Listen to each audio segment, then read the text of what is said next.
Olá, tudo bem, pessoal? Aqui é o professor Álvaro. Então, hoje, dar continuidade com nossas aulas, no caso, é Farmacologia 2.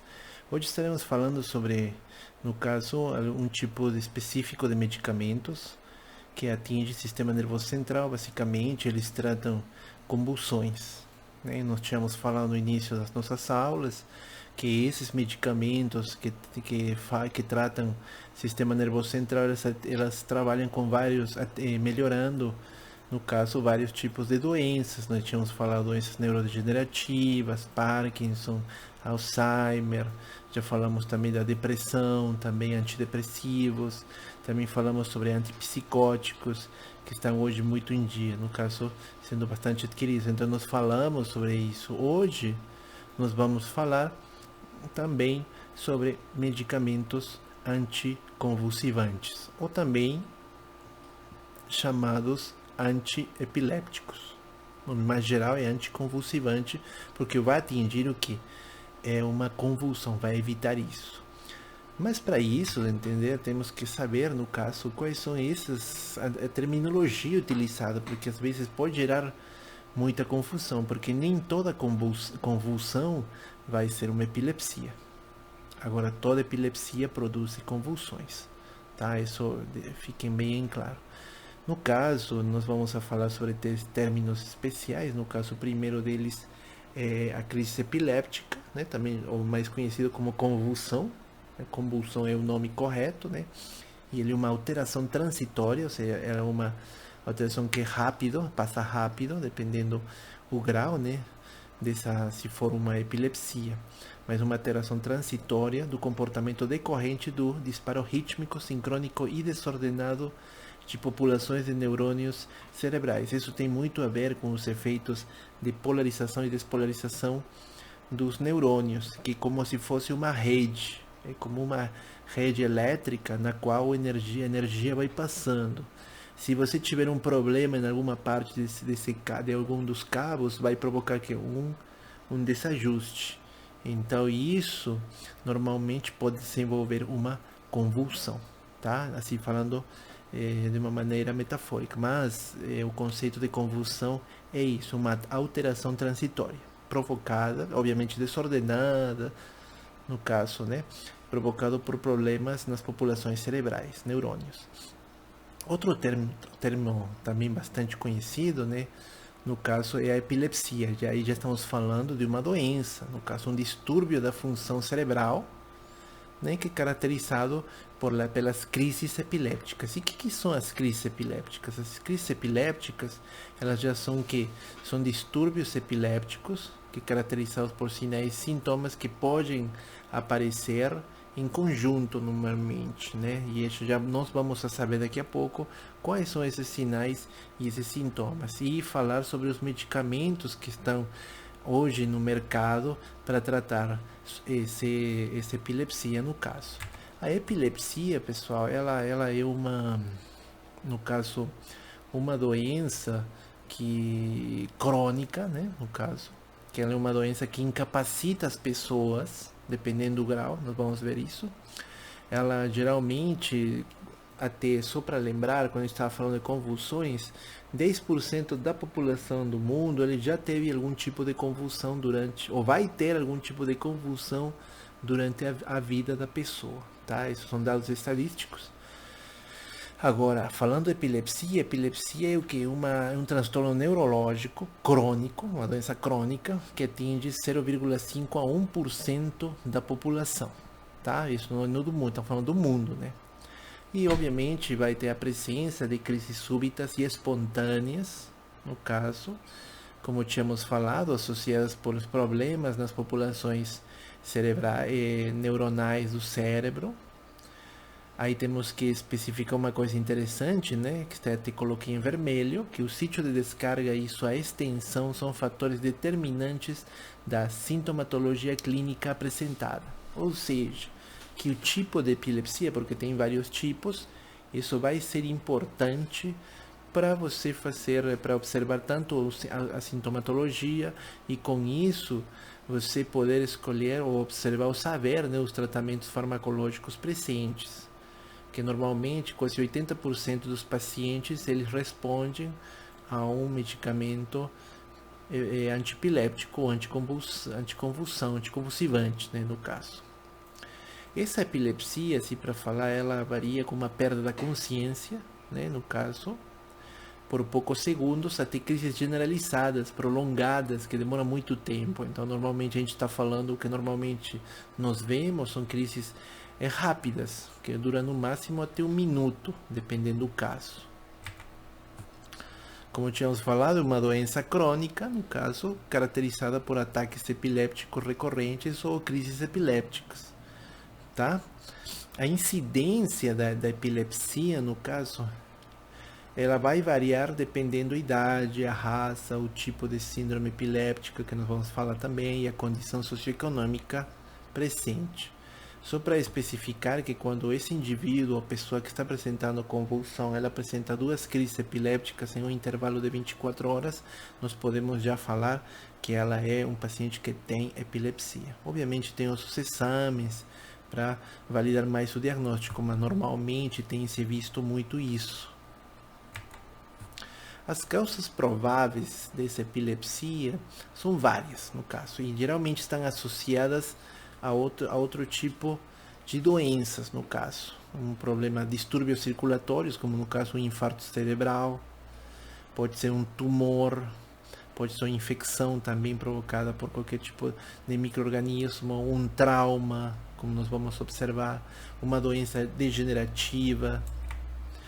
No caso, às vezes ela pode ser congênita, a gente fala, né, o que causa essas crises, as convulsões, ela pode ser ter vários tipos de etiologias. A primeira que a gente fala é uma causa primária, quando ela é desconhecida, quando tem um fator de predisposição genética presente, ou uma predisposição bioquímica, enfim, né, mas é geralmente mais do tipo genético, tá, que se desconhece, porque acontece isso. Outra, normalmente, que podemos observar também, vai ser, no caso, quando ele é intracranial, a presença de um tumor, como nós tínhamos observado em qualquer dos hemisférios, que isso vai provocar também essas crises epilépticas.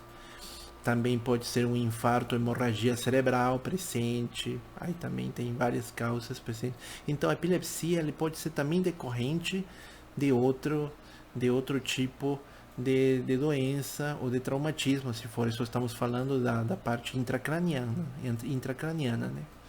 Ou também uma malformação arteriovenosa, também isso pode acontecer, de ter um problema com distúrbios circulatórios. Outro problema, né, que nós tínhamos visto, eram traumas, quando é um trauma físico, no caso, uma fratura exposta, no caso, o paciente, o indivíduo cai, bate, é atropelado, e ele provoca uma fratura, né, no caso, no crânio, né? Aí, ou também pode ser quando tem a entrada de um objeto dentro do cérebro que vai invadir alguma parte, algum hemisfério cerebral e também vai causar um processo, uma convulsão, um processo epiléptico. Pode ser também uma infecção que normalmente pode provocar um abscesso, sabe que abscessos são, no caso, cavidades que se criam, né? No caso, por exemplo, encefalites, mas também pode ser causado parasitologicamente. Temos o caso do cisticercose, da cisticercose também que pode provocar isso. Assim também podemos observar também doenças congênitas ou hereditárias, no caso uma esclerose, pode ser qualquer tipo de esclerose presente, na qual impede, no caso, uma correta apresentação de sucos e giros, não? Como você pode estar observando aqui aqui, ó, como você pode estar observando nessa parte aqui.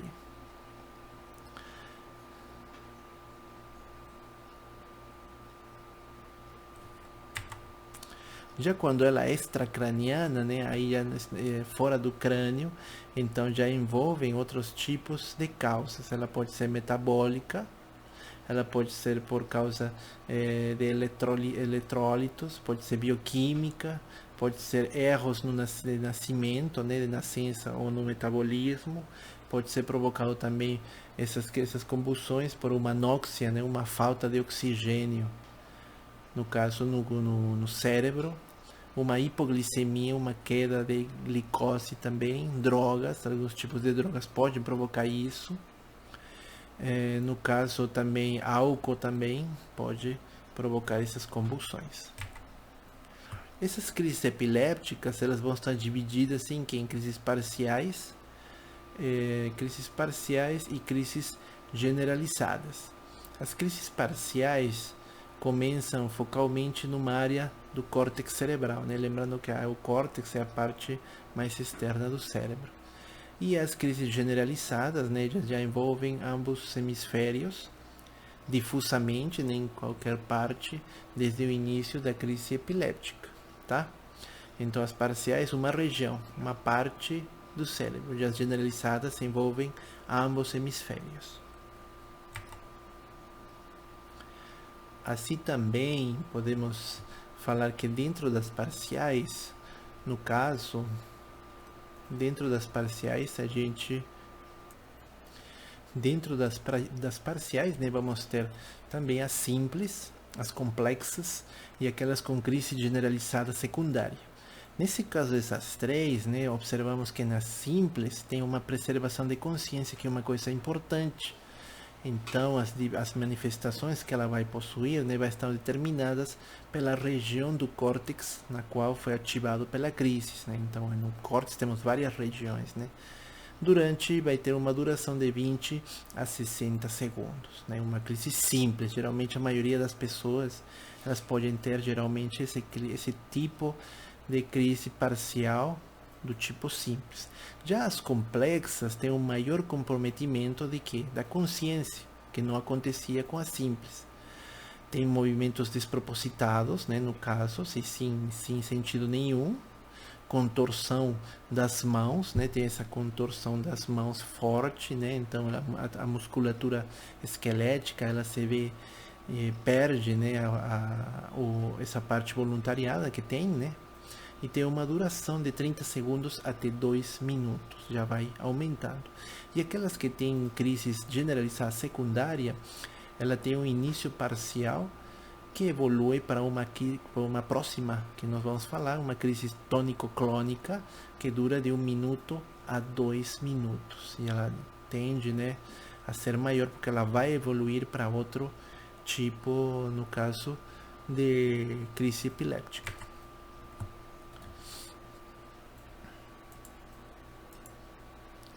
Aí, como estamos observando na figura, né, podemos observar que quando atinge, né, diferentes partes do córtex do cérebro, podemos observar, né, que atinge essas regiões, né? E aqui estamos falando de que, no caso de diferentes partes do corpo, né? No caso pernas, tronco, braços, enfim. E isso se vê refletido, né, naquelas contrações involuntárias que nós estamos falando. Pode-se até ver também ativada dependendo somente nessa região do córtex, mas pode ter outras também. Aqui já temos as crises parciais completas, né, no caso, onde tem que uma alteração da consciência, se vê um indivíduo num estado, no caso de como se tivesse, né, sono, uma face inexpressiva, um olhar vazio, que a gente chama um déjà vu, no caso, como cara de temor, de terror, no caso.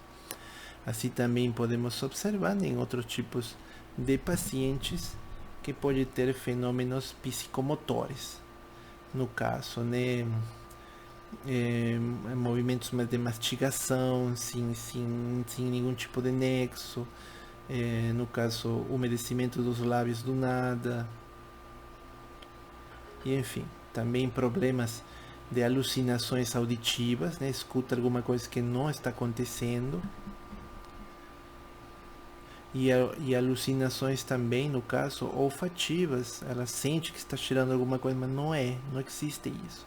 Então o cérebro, por quê? Porque essas regiões, esses sintomas que estamos apresentando, eles estão envolvidos com as regiões do cérebro que estão sendo afetadas, tá?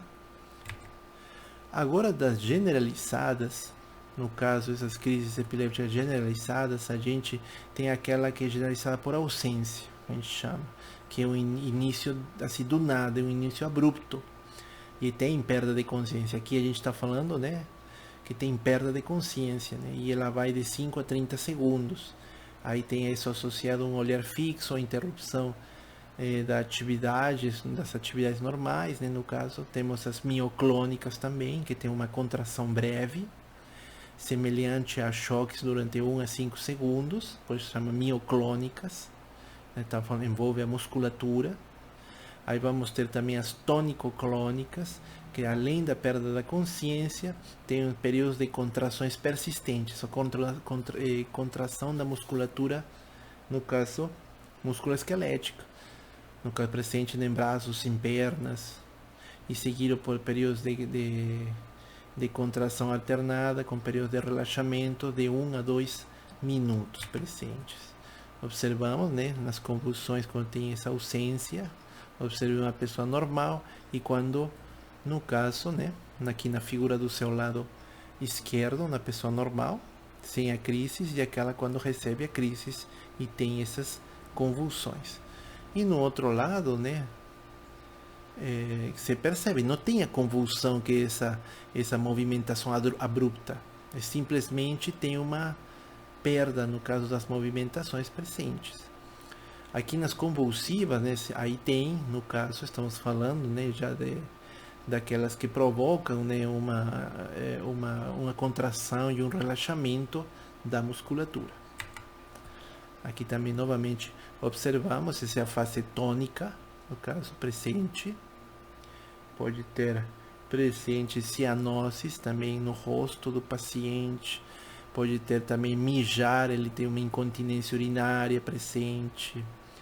No caso, aí vai ter esse esticamento, no caso, essa contração da musculatura nas costas, das pernas, dos braços.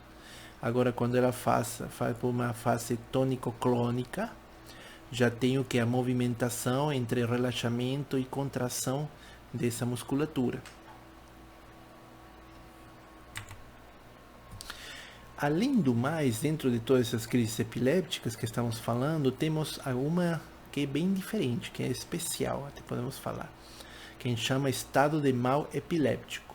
E sua definição que é uma crise suficientemente prolongada ou repetitiva para causar uma condição fixa e duradoura. Então ela não para. É uma condição de crise epiléptica que não para, que ela vai de 20 a 30 minutos o estado convulsivo que nós falamos. Então uma pessoa está por 20 a 30 minutos com crises convulsivas contínuas que não param, tá? Pelo menos 3 convulsões em 1 hora no máximo que pode acontecer delas. Essa crise convulsiva com mais de 5 minutos de duração, tá? Imagina o paciente, né, o sofrimento dele. Normalmente esse tipo de pacientes, eles estão hospitalizados e constantemente em observação e monitoramento. Esse estado de mal epiléptico, né, então a gente se pergunta, né, mas quanto dura uma crise convulsiva? No caso, pode ser de 1 a 2 minutos, normalmente, e em intervalos de 30 minutos, segundo dados epidemiológicos. Isso varia de país para país, no caso, tá? Alguns autores falam que é 20 minutos para a definição dos estados epilépticos, no caso, e essas são crises emergenciais, e normalmente a gente fala que devem ser tratados, no caso com diazepam, por via intravenosa. E se não tiver, né, no caso, esse problema, nem latentes, no caso, esse mal epiléptico, por via retal. Então, outra pergunta que a gente se faz a partir de quando teremos um dano neuronal, né? Se essas convulsões geram ou não dano neuronal. Geralmente, nós tínhamos estado falando dessas crises generalizadas, sem ser as parciais, as generalizadas, nas quais aquelas crises que têm atividade tônico-clônica maior do que 5 minutos devem ser tratadas, no caso, né, rapidamente, porque elas são as que vão a provocar um dano neuronal. O mecanismo de ação das drogas, os fármacos que vão tratar essas drogas antiepiléticas, elas vão tratar como? Aumentando a atividade sináptica inibitória. Então, esse é um dos mecanismos. O outro é a diminuição da atividade sináptica excitatória. Uns aumentam, uns diminuem, no caso, tanto a atividade sináptica inibitória como a atividade sináptica excitatória. Também tem um controle, no caso, dessa excitabilidade da membrana neuronal e da permeabilidade iônica presente. Porque no final, o que acontece? As epilepsias são desequilíbrios, são distúrbios dessa atividade neuronal, mas tem uma perda do equilíbrio da função sináptica. E isso se dá muito, no caso dos processos de sinapse, né, como estamos falando, por neurotransmissores. Um deles vai ser o GABA. No caso, tínhamos falado do GABA, né, no caso, e também do glutamato, que é outro neurotransmissor. Eles dois estão envolvidos, no caso, nesses crises epilépticas. Já que o GABA, ele está com uma ação elas têm uma função de inibição sináptica e o glutamato de excitação. Então tem que estar em um equilíbrio. Mas quando não acontece isso, isso vai gerar essas crises epilépticas, no caso. Então, como tínhamos falado, essa crise epiléptica, um desequilíbrio sináptico, né, tem que utilizar substâncias que aumentassem, né, o período refratário, ou seja, o período refratário, o período em que está inativado, no caso, essas bombas, né, que no caso são os canais de sódio, e assim, isso vai diminuir a capacidade do neurônio de disparar em altas frequências e provocar mais convulsões. Tá? Se observem na figura, né, no caso, podemos observar esse aqui no neurônio, e temos, no caso, aqui presente um receptor, e o sódio entra, né? Então aí estamos falando, né? Entra normalmente sem ninguém impedir. Então tem um nível de excitação. Mas o medicamento, no caso, ele tem que impedir muitas vezes a entrada desses neurotransmissores ou dessas substâncias como o sódio, por exemplo. A impedir isso, estão inibindo, no caso, a atividade excitatória. Quem fazem isso normalmente? Temos a carbamazepina, fenitoína, topiramato, são medicamentos que a gente vai falar, mas que estão envolvidos com essa inibição. Temos outros medicamentos anticonvulsivantes muito bons, como a lamotrigine, o valproato, o ácido valproico, a zonisamida, que também trabalham nesse tipo de mecanismos. Quando a gente fala do GABA, né, que estamos falando agora, ácido GABA-aminobutírico, no caso, é um receptor pós-sináptico, que temos o GABA-A, tem uma inibição pós-sináptica por aumento do fluxo de íons cloro, né? Lembra isso? Tínhamos até falado no caso, nos casos de depressão, que também pode acontecer isso, né? Gerando hiperpolarização. Então nós evitamos isso, inibindo, né? Muitas vezes, normalmente entra pouco, mas se a gente trabalha na chegada de cloro, lembra na depressão, né? Era a chegada de cloro, na verdade a ansiedade, né? Chega esse aumento de cloro, ele vai inibir, no caso, os sintomas provocados e com isso retardar essa convulsão. Temos também que essas crises de ausência também chamam um envolvimento talâmico, na qual vai apresentar descargas espiculares bilaterais sincrônicas, com propriedade talâmica, pode gerar a corrente de cálcio, né, íon cálcio, que vai ser regulado por voltagem. Tá? Então aí nós observamos que essa natureza, né, também tem outras, no caso, envolvidos com crises generalizadas, que tem esse aumento, então tem essa inibição, tem que provocar essa inibição de cálcio. Quem são essas drogas envolvidas? O valproato e a etosuximida. A epilepsia, no caso, o tratamento farmacológico nos fala que 70 a 75% das crises são tratáveis farmacologicamente, tá? O qual é uma coisa importante. no qual estamos mostrando, né, a relação dos medicamentos. Até 1990 nós tínhamos alguns tipos de medicamentos comprovados para esse tratamento de epilepsia. Depois de 90, né, foram saindo outros tipos de medicamentos envolvidos que nem sempre eram, muitas vezes, como tratamento escolha, né, mas ajudavam para atenuar essas crises, como é o caso dos benzodiazepínicos, que a gente vai estar também falando.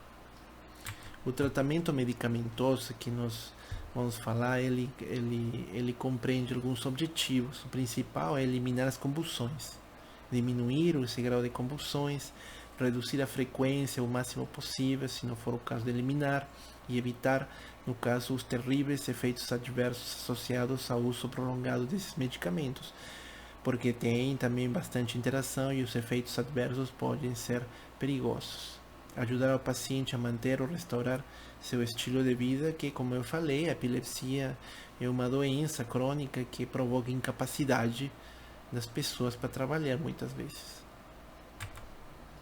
Aqui temos um quadro mostrando algumas das principais drogas envolvidas, né, pelo menos utilizadas nos Estados Unidos, que como se trabalha com essas drogas, dependendo para o tipo de crise epiléptica, né, se ela vai ser generalizada, tônico-clônica, se vai ser parcial, ou vai ser uma crise de ausência, como nós estamos falando, ácido valproico. Os pré-requisitos que têm que ser cumpridos para essas drogas exercerem um efeito é a presença de desses neurotransmissores presentes, como o GABA, que é o principal neurotransmissor inibitório do sistema nervoso autônomo em mamíferos.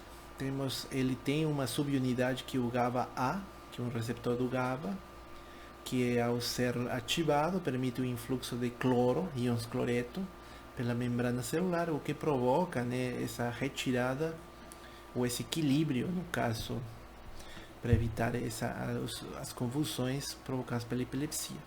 Temos também outro receptor, que é o GABA-B, que está ligado por meio da proteína G, né, a canais de potássio, também impede a abertura dos canais de sódio.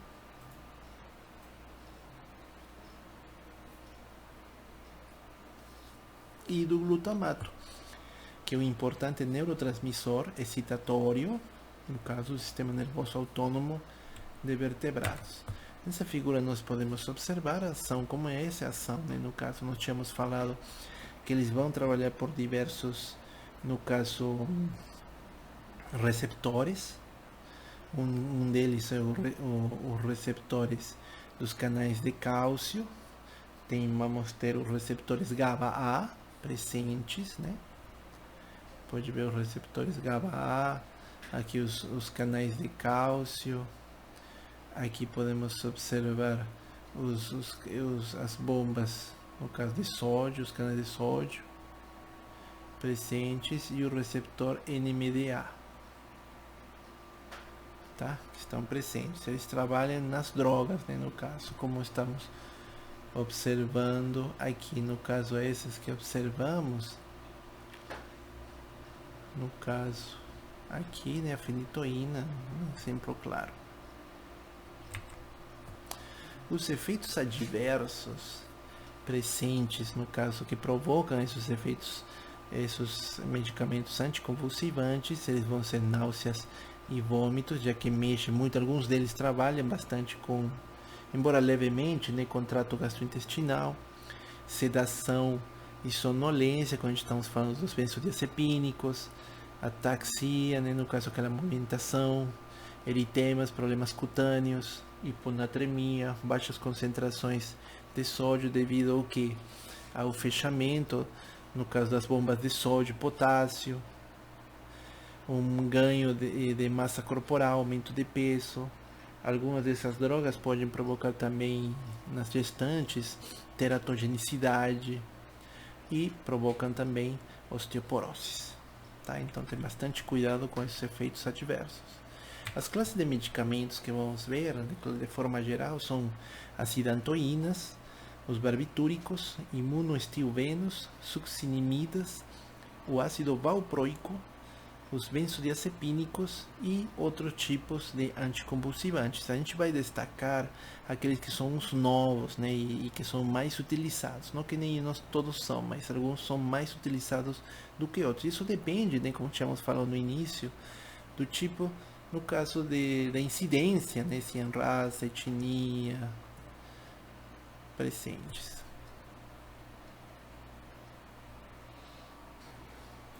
Bem, então vamos começar falando sobre a fenitoína, que é uma das mais comuns, né, no caso, que tem se falado bastante. Ela é conhecida, né, como idantal, epelin, fenital, dantalin. São os nomes. O nome mais conhecido é o idantal, que é a fenitoína. Também tem em genérico hoje em dia. É geralmente eficaz em crises parciais e generalizadas, mas não contra crises de ausência, tá? Aí temos que falar que essa fenitoína, ela trabalha bloqueios dependentes da função dos canais de sódio, então ela bloqueia os canais de sódio. Então lembra aquele efeito adverso, né? Hiponatremia tem a ver com a fenitoína, né? A administração dela pode ser via oral, né? Uma liberação rápida, ou pode ser prolongada, uma dose diária se for, né, prolongada. Em tempo de vida média de 6 a 24 horas, né, então ela dura bastante, fica bastante tempo no corpo, e isso se deve a que ela tem uma ligação a proteínas séricas, como a albumina. Ela inibe o metabolismo da warfarina, então ter cuidado, né, se está prescrevendo, está utilizando esse medicamento, ter cuidado que vai provocar uma interação farmacológica. Essa fenitoína, ela pode provocar uma certa toxicidade, mas isso vai depender da via de administração. A via oral é a mais tranquila, né? Mas se for outra via, aí gera esse problema. Como vocês podem ver, né? No caso, pode provocar, né, efeitos cerebrovestibulares, então a perda de coordenação motora, alteração comportamental e gastrointestinal, né? Vômitos, náuseas, aumenta a frequência das convulsões, o qual já não é bom. Pode provocar um tipo de anemia megaloblástica, aumento do metabolismo da vitamina K. Então isso vai ser visto em problemas como a cascata sanguínea, neutropenia, falta de neutrófilos, leucopenia, leucócitos em geral. Hiperplasia gengival também é um problema seríssimo, no caso, essa hiperplasia, né, gengival, que na gengiva vai ter um crescimento acelerado de células, e também osteomalácia. Temos agora, dentro dos barbitúricos, o fenobarbital, né, mais conhecido comum como Gardenal, né, mais conhecido. Foi o primeiro anticonvulsivante orgânico eficaz, tá? Ele trabalha com as crises tônico-clônicas generalizadas e parciais, né? Então ele tem um grande espectro de ação. Ele potencializa a ação do GABA, facilitando a abertura dos canais de cloreto mediados pelo receptor GABA-A. Então ele ajuda, né, o GABA, e com isso entra, né, mais íons cloreto, e isso provoca, né, uma melhora, uma parada, né, dessas convulsões. A absorção oral é completa, né, não tem nenhum problema, só que pode ser lenta, né, como tínhamos falado, muitos deles eles ficam muito tempo no corpo, né, então a absorção pode ser demorada. 40% delas se ligam a proteínas plasmáticas, é aquilo que estamos falando também da fenitoína, bem parecido. O fenobarbital também, ele é excretado por via renal, né, urina, um tempo de vida média também maior ainda que da fenitoína, que é mais de 60 horas, né, no caso, por isso tem uma absorção lenta, né. Se ele é associado em concomitante com o ácido valproico, valproato, aí que ele pode levar ao aumento da concentração. Então a toxicidade pode estar presente, embora relativamente baixa, que pode causar sedação, toxicidade, nistagmo e ataxia, né? Aquela movimentação. Em crianças pode causar hiperatividade e irritabilidade. Nos idosos, agitação e confusão. não tem aqueles sintomas de parkinsonismo que normalmente se associam, não provoca. Agora, dos imunoestilbenos, temos aqueles conhecidos, né, como a carbamazepina. Todo mundo deve ter ouvido falar da carbamazepina, também chamado como Tegretol, que é a marca de referência, Tegretol. E ele vai ter em várias apresentações, no caso, né, tem aquela que é de liberação prolongada também. Ela trabalha para parar, né, as crises tônico-clônicas generalizadas e parciais, simples e complexas. Então, ela é muito boa no caso. Assim também ela bloqueia a função dos canais de sódio, né, igual que a fenitoína, como tínhamos visto. Uma absorção oral lenta, também o tempo de vida média dela é de 12 a 18, parecido com a fenitoína, embora, né, o que vimos o fenobarbital é maior que eles, né. Um metabolismo renal e hepático, está tudo tranquilo. Essa carbamazepina também tem, quase todas até agora se ligam a proteínas plasmáticas, o qual torna, né, seu tempo de vida média maior. Se distribui bem nos tecidos, no caso no líquido cefalorraquidiano. Aqui a carbamazepina, como tínhamos visto nas outras drogas, ela tem um problema seríssimo, porque ela interage com outras drogas. Então, seu metabolismo pode ser inibido porque se você utilizar outro tipo de medicamentos, temos aqui o propoxifeno, a eritromicina, um antibiótico, cimetidina, um inibidor das bombas de prótons, a fluoxetina, no caso, o inibidor da recaptação de serotonina, a isoniazida também, né? No caso, antidepressivos, fluoxetina antidepressivo, e podem provocar dentro de toxicidade aguda como crônica, que é a longo prazo, né? Se for na toxicidade aguda, aí pode apresentar um coma, hiperirritabilidade, convulsões novamente, o qual que a gente não quer, né? Que volte essas convulsões. Na toxicidade crônica a longo prazo, a gente vai apresentar um efeito de somnolência, vertigem, diplopia, visão turva, visão distorcida. Os efeitos adversos dessa carbamazepina são maiores se você compara com os anteriores, das anteriores drogas, né? Então tem náusea, vômito, toxicidade hematológica grave por causa da anemia plástica, a granulocitose, então tem uma perda dessas células granulocíticas, e reações de hipersensibilidade que se vêem na pele, né? Os eritemas que nós tínhamos mostrado há uns slides atrás, tá? Dentro desses outros também temos uma variação desses imunoestilbenos que é parecido com a carbamazepina, é a oxcarbamazepina, oxcarbazepina, né? No caso o nome conhecido como trileptal. Ele é um análogo, no caso da carbamazepina. Ele é muito administrado como monoterápico ou em terapia adjuvante das crises parciais em adultos e em crianças de 4 a 16 anos. Ela tem uma excreção renal boa, um mecanismo de ação semelhante à carbamazepina, né? Então bloqueio dos canais de sódio. Tem outro grupo que são as succimidas, dentro delas tem essa droga que é o toxin, né? Que é a etosuximida. Tá? Ele é um agente primário no tratamento das crises de ausência, que outros medicamentos não tinham, né? A etosuximida, ela trabalha, né, no tratamento de crise de ausência, tá? Bloqueia canais de cálcio, já a gente vai mudando, né? Tinha visto canais de sódio, agora canais de cálcio. A absorção completa, né, no caso, então é boa, uma absorção boa, né, no caso. 25% da excreção renal e 75% é metabolizado por enzimas microsomais hepáticas. O tempo de vida média desse toxin, né, em adultos é 40 a 50 e em crianças 30 horas. Então também ela tem um tempo de vida média bastante alto. As dosagens iniciais com as quais se trabalha, né, elas variam, né, pelo menos em crianças. Ela vai de 250 miligramas e em adultos 500 miligramas. A toxicidade que ela nos pode provocar vai ser do tipo náuseas, vômitos, já que interage com o sistema gastrointestinal. no caso, né? Também vai provocar uma toxicidade no sistema nervoso central. Aqui vem o primeiro, né? Que no caso é uma coisa interessante, o parkinsonismo, né? Os sintomas de parkinsonismo provocados pela etoxina. Até agora nenhum deles provocava, agora a etoxina foi o primeiro. Fotofobia, alergia à luz, né? Um efeito de fobia à luz.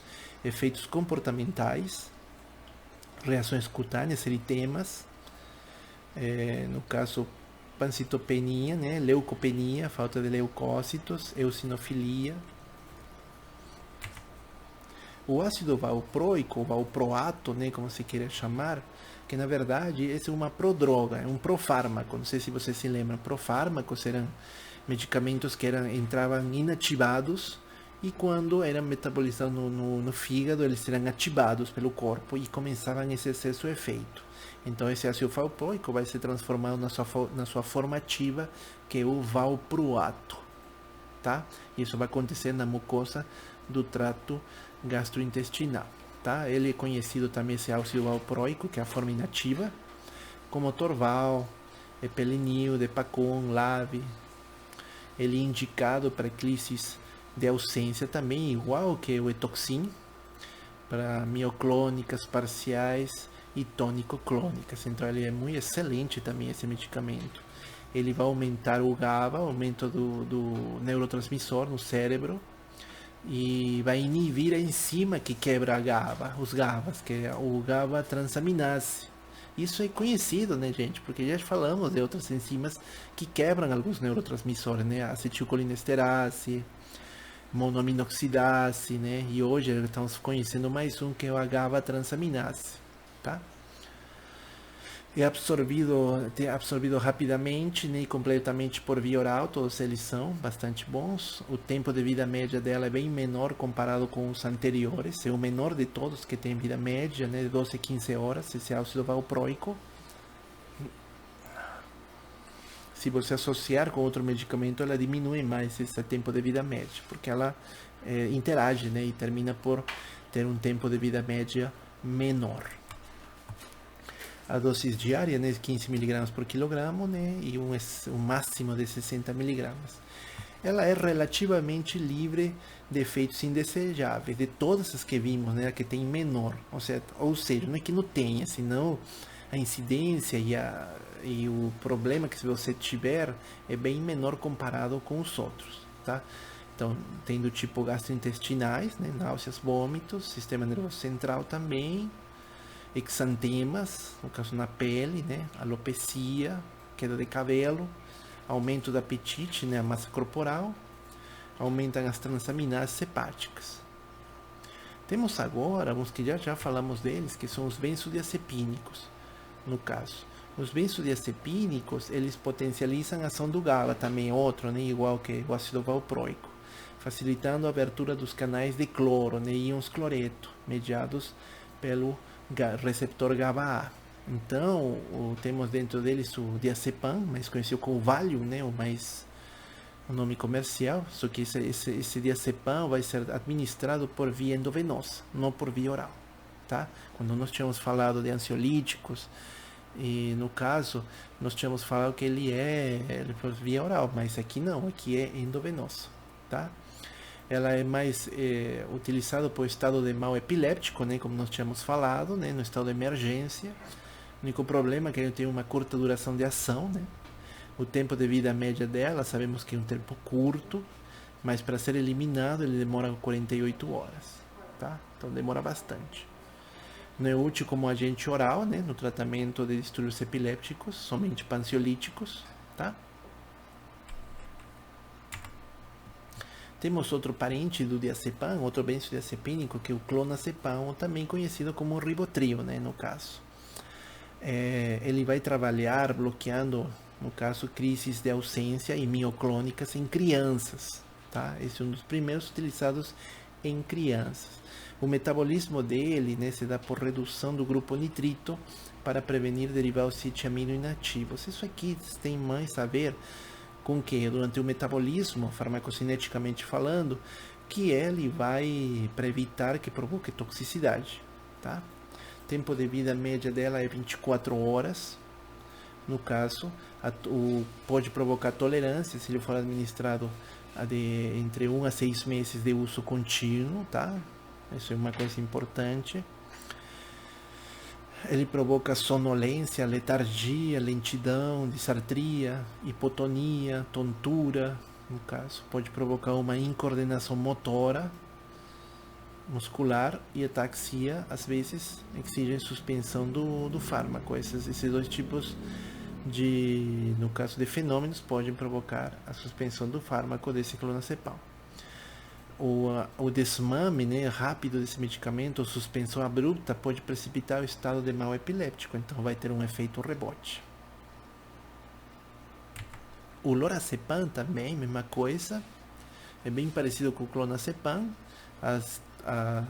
A toxicidade que ela provoca, sonolência, ataxia, confusão, é o Lorax, né, conhecido.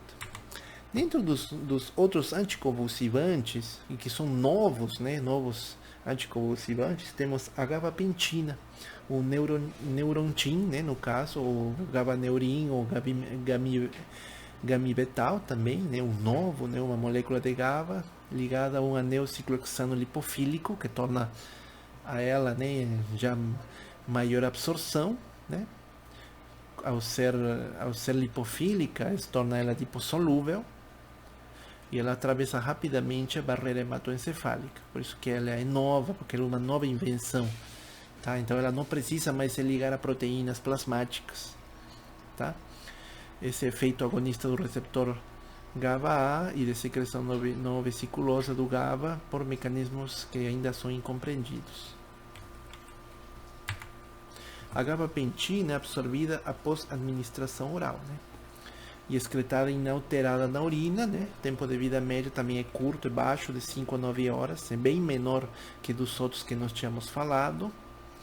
Utilizada em associação para tratamento das crises focais, sem generalização secundária, no caso. Então, ela é excelente se trabalhar em conjunto com outros medicamentos, a gabapentina. 900, as dosagens são 900 a 1800 mg por dia em 3 doses, né, no caso.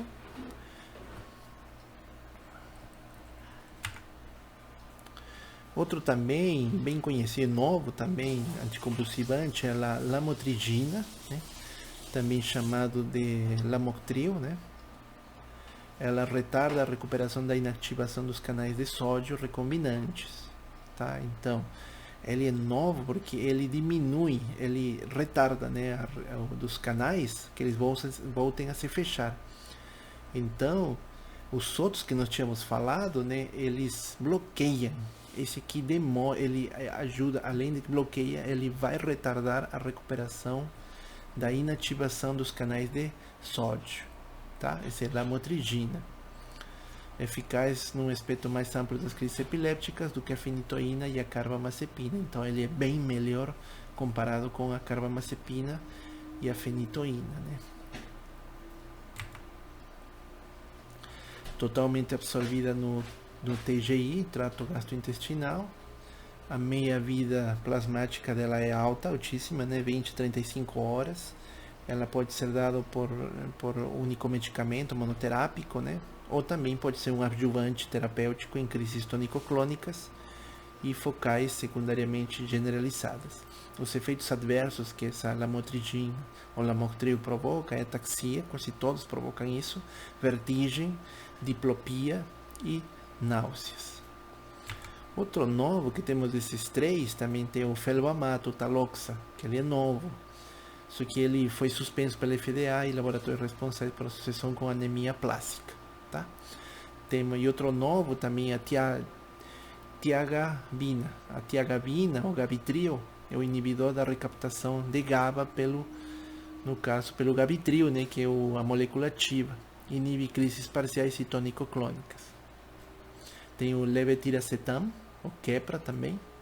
Mecanismo desconhecido até o momento, inibe também crises parciais e tônico-clônicas. Outro conhecido também é o topiramato, o Topamax tempora, né, também chamado Topit. Reduz as correntes de sódio das células cerebelares, potencialização do efeito dos receptores GABA, e limitação da ativação de receptores de glutamato, usado bem contra epilepsia parcial e generalizada, no caso.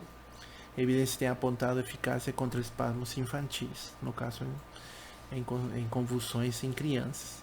Ele é bem tolerado, né, farmacocineticamente.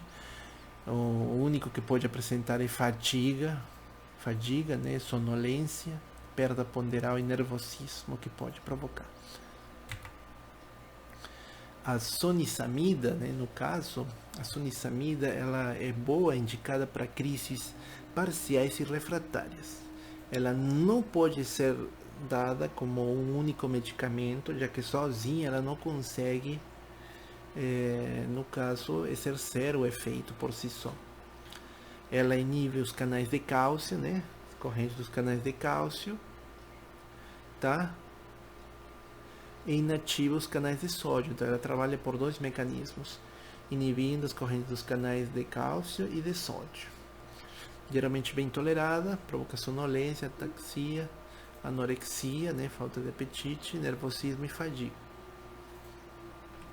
Sua concentração é aumentada pelo uso da lamotrigina, então pode ser dada em associação e diminuída pelo fenobarbital, fenitoína e carbamazepina. Interessante lembrar isso. Outro dos últimos novos tem a vigabatrina, né, o Sabril, que atua também para inibir as GABA-transaminases, enzimas que quebram os GABA, né, os neurotransmissores, eficaz em pacientes que não respondem a fármacos tradicionais, né, convencionais, com os primeiros que tínhamos falado, né, no caso os ocidentais, imunoestilvenos. Principais efeitos colaterais que ele possui: sonolência, alterações comportamentais e de humor. Nessas tabelas que eu estou mostrando para vocês, basicamente apresentamos uma série de drogas, no caso, e as apresentações que elas têm, no caso aqui no Brasil, né? Tem a carbamazepina, né? As apresentações, os nomes comerciais, tá? Para o conhecimento de vocês, tá? Aqui, geralmente, dependendo do tipo de epilepsia, também vamos apresentar os fármacos que são mais utilizados. Vocês podem observar que tem aqueles que apresentam convulsões tônico-clônicas parciais generalizadas, tem os seus medicamentos de primeira opção, né? Tem a fenitoína, carbamazepina. Agora, se for um medicamento que pode trabalhar tanto nesse tipo de a gabapentina, que trabalha com convulsões tônico-clônicas parciais generalizadas, mas também pode trabalhar em crises, epilepsias de ausência de convulsões, também ela trabalha.